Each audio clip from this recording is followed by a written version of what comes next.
Hello all, welcome back to my channel. ఈ వీడియోలో ఒక స్మాల్ షాపింగ్, అది నాకు అర్హకి కాదు, మా మమ్మీ ఇంకా మా పెద్దమ్మకి. సో వీడియో చేసేద్దామా? సో చలో వెళ్దాం పదండి. తెలంగాణ కనకదుర్గమ్మ దర్శనం చేసుకున్నాం, మంచిగా అనిపించింది. డెకరేషన్ కూడా చాలా బాగా చేసారు. ఇంకా మా అర్హగాడు ఇంటడా పోయి ముట్టుకోవడానికి ట్రై చేస్తే ఇంకా వాళ్ళు చెప్పారు అనమాట టచ్ చేయొద్దని. ఇంకా షాపింగ్కి ఎంటర్ అయిపోయినాం. ఇంకొక విషయం చెప్పాలండి ఈ షాప్ గురించి. మా మమ్మీ వాళ్ళు పెళ్లి వెడ్డింగ్ శారీస్ ఇక్కడే, ఇంకా మా పెళ్లి వెడ్డింగ్ శారీస్ ఇక్కడే, మా అన్నయ్య ప్రతి ఒక్కరు, మా అక్క చెల్లెలు అందరి మ్యాక్సిమం మేము ఇక్కడే షాపింగ్ చేస్తాము. ఇంకో కలెక్షన్ మంచిగా అనిపిస్తుంది. ఈడ మోర్ అండ్ మోస్ట్ ఇంపార్టెంట్ అండి, ఇందులో వర్క్ చేసే వాళ్ళకి మాత్రం చాలా పేషెన్స్ ఉండాలి. ఎందుకంటే ఎగ్జాంపుల్ మాదే అండి, మేము అన్ని చీరలు తెప్పించినామండి, కానీ ఫైనల్గా ఒకటో రెండో మాత్రమే తీసుకున్నాము. అది మాత్రం గుర్తొస్తే నవ్వు వస్తుంది ఒకసారి ఇలాగే షాపింగ్కి వెళ్ళినప్పుడు. ఇంకా పాపం ఆయన మాత్రం చాలా సీరియస్గా చూస్తూ ఉండే, ఎందుకంటే అన్నీ మళ్ళీ వాళ్ళు ఫోల్డ్ చేసి పెట్టుకోవాలి కదా.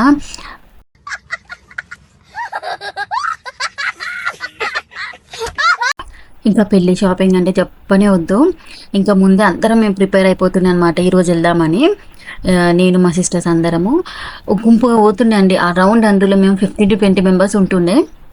ఎప్పుడో పొద్దున్న వెళ్తుండే, బయటికి వెళ్ళేసరికి చీకటి అవుతుండే అండి. నాకు అనిపిస్తుంది ఇప్పుడే కదా వెళ్ళింది మనము, అప్పట్లో ఇంత చీకటి అయిపోయిందని. అంత ఇన్వాల్వ్ అవుతుండే అండి మేమందరము.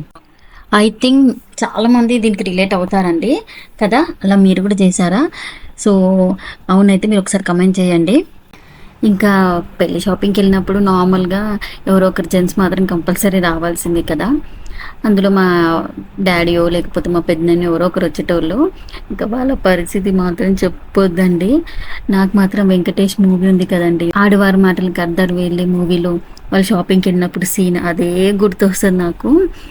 ఇంకా వాళ్ళ పరిస్థితి మాత్రం ఘోరంగా ఉంటుండే. ఇంకెప్పుడు వస్తారు అని ఒకటే కాల్ చేస్తుండే. ఇంకెప్పుడు కాల్ చేసినా 5 minutes 10 minutes 5 minutes 10 minutes అంటుండే. కానీ పాపం మా 5 minutes 10 minutes అనేది కంప్లీటే అవ్వకపోతుండే. ఇంకా వాళ్ళు వెయిట్ చేస్తూ ఉంటుండే బయట. ఇక్కడ కలెక్షన్స్ అయినా నార్మల్గా బాగుంటాయి. పట్టు శారీస్ కానివ్వండి, ఇంకా ఫ్యాన్సీవి, చాలా వెరైటీస్ ఆఫ్ మనకి డిజైన్స్ ఉంటాయి. మోస్ట్ ఆఫ్ ద పీపుల్కి షాప్ గురించి తెలుసండి, ఎందుకంటే వన్ ఆఫ్ మై ఫ్రెండ్, తను వేరే డిస్టిక్ యాక్చువల్గా. తను కూడా కాల్ చేసి నార్మల్గా నాకు షాపింగ్ గురించి అడిగితే నేను ఈ షాప్ పేరు చెప్తే తను కూడా నాకు తెలుసు, నేను వెళ్ళిన ఆల్రెడీ, అందులో యూనిక్ కలెక్షన్స్ ఉంటాయని చెప్పింది. ఇంకా వాళ్ళకి ఇవి బాగా నచ్చాయి అనమాట, ఈ టైప్ ఆఫ్ శారీస్. మా పెద్దమ్మ నార్మల్గా చూడ్డానికని వచ్చింది, తనకి ఇంకా అవి నచ్చేసి తను కూడా తీసుకుందనమాట. మా మమ్మీ మా పెద్దమ్మ సేమ్ శారీస్ మ్యాక్సిమం ప్రిఫర్ చేస్తారు ఇద్దరు. ఇంక ఇద్దరు సేమ్ తీసేసుకున్నారాడ, కలర్స్ కూడా సేమే. దాని కాస్ట్ వచ్చేసి 2400 చేంజ్ అలా పడింది. కానీ బాగున్నాయి కలర్స్ కానీ, వెరైటీస్, అందులో కలర్ కాంబినేషన్, బార్డర్స్ కానీ అవి చాలా మంచిగా అనిపించాయి నాకు కూడా. ఇలాగే ఒకసారి మా ఫ్రెండ్కి షాపింగ్కి వెళ్దాము అని అంటే వెళ్ళినానండి. తనకి ఒక శారీ నచ్చింది నా దగ్గర. సో అదే శారీ కావాలంటది. అట్లాంటి శారీ మళ్ళీ అంటే దొరకదు కదండి. సో నార్మల్గా వెరైటీస్ కానివ్వండి, మోడల్స్ కానీ చేంజ్ అవుతూనే ఉంటాయి ఎవ్రీ వీక్ కానివ్వండి, ఎవ్రీ మంత్ కానివ్వండి. తనతో వెళ్తే అమ్మో బాబోయ్ అదే కలర్ కావాలంటుంది, అదే డిజైన్ కావాలంటుంది. అట్లా అంటే అసలు దొరకవండి నార్మల్గా అయితే. ఇంకా తను కలర్ ఓకే అంటే బార్డర్ వద్దంటుంది, బార్డర్ ఓకే అంటే కలర్ నా దగ్గర ఉందంటుంది. వామ్మో నాకు మళ్ళీ అనిపించిందండి ఎప్పుడు ఇట్లాంటి వాళ్ళతో రావద్దని. సో నార్మల్గా వెళ్ళినప్పుడు ఫటాఫట్ తీసుకునే వాళ్ళైతేనే బెటర్ అండి. ఇలా సాగదీస్తూ ఇది అదే అంటే మాత్రం నా వల్ల అసలు కుదరదు అలా వెళ్ళాలంటే. నేను నార్మల్గా నాకు ఏది నచ్చితే తీసేసుకుంటాను, అంత ఆలోచించని బార్డర్ నా దగ్గర ఉంది కదా, ఈ శారీ నా దగ్గర, ఈ కలర్ నా దగ్గర ఉంది కదా అని చెప్పేసి నాకు ఏది నచ్చితే అది తీసేసుకుంటాను. ఇంకా అప్పుడు నా పరిస్థితి చెప్పొద్దండి, ఏడుపు ఒక్కటే తక్కువ ఉండే నాకు.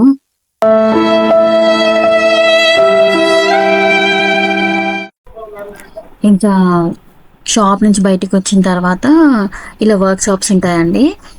మనము బ్లౌజ్కి కానీ శారీస్ కానీ అలా వేయించుకోవచ్చు. ఇంకా మేము బ్లౌజ్కి వేయించుకుందామని చెప్పేసి అలా వెళ్తున్నాము. ఇక్కడ ఈ లైన్ మొత్తం ఇలాగే ఉంటుందండి, షాప్స్, కంప్లీట్ షాప్సే ఉంటాయి అందులో. ఇంకా ప్రతి ఒక్క షాప్ దగ్గర రండి రండి అని పిలుస్తూ ఉంటారు. ఇంకా నార్మల్గా మేము వెళ్ళినప్పుడు ఎక్కువ రష్ లేదు, ఇంకా లేదంటే అసలు నిలబడలేమండి.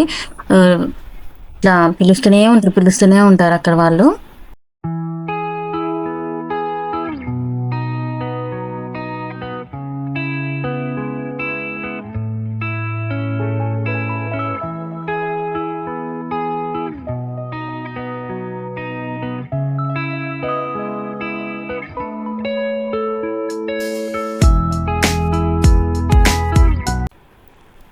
ఇక్కడ బ్లౌజ్ చూడండి, ఇవి ఓన్లీ 250 అండి. నేను చెప్పగానే అసలు నమ్మలేదు, టు బి ఫ్రాంక్ నేను చెప్తున్నాను. నేను విన్నది తప్ప అనిపించింది. మళ్ళీ అడిగాను అనమాట, ఎంత కాస్ట్ అని. సో వాళ్ళు చెప్పారు 250 అని చెప్పేసి. ఇంకొక అడిగితే కొడతాడని చెప్పి ఇంకా మళ్ళీ అడగలేదు. సో మ్యాక్సిమం అన్నీ 250 ఉన్నాయండి. ఏవో కొన్ని హెవీ వర్క్ ఉన్నాయి, కొంచెం అబౌవ్ 250, 350 అలా ఉన్నాయి అంతే. కానీ వర్క్ కూడా ఫినిషింగ్ చాలా బాగుంది. టు బి ఫ్రాంక్, మనం బయట ఎన్నో వేలు వేయించుకుంటాం కదా, దాంతో కంపేర్ చేస్తే మాత్రం చాలా చాలా బెటర్ ఇది. మధ్యలో థ్రెడ్ వర్క్ కానివ్వండి, కుందన్ వర్క్, ఇంకా పూసలు, చాలా ఫినిషింగ్ మాత్రం బాగుంది. నాకు మంచిగా నచ్చింది అనమాట ఇది. మీరు ఒకసారి ట్రై చేయండి. అప్పట్లో వర్క్ వేయించడానికి అరౌండ్ 20 to 30 days అలా పట్టేది. ఇప్పుడు మాత్రం ప్రతిదీ రెడీమేడ్ అయిపోయింది. ఇక్కడ చూడండి, మనం నార్మల్గా జస్ట్ స్టిచ్చింగ్ చేసుకుంటే చాలు. అంతేకాకుండా స్టిచ్చింగ్ బ్లౌజెస్ కూడా దొరుకుతున్నాయి విత్ వర్క్తోని. నేనైతే చాలా సర్ప్రైజ్ అయిపోయాను. అంతేకాకుండా 250 బ్లౌజెస్ అంటే ఇంకా సర్ప్రైజ్ అయిపోయాను యాక్చువల్గా. ఇంకా ఇదండి మా షాపింగ్ ముచ్చట్లు.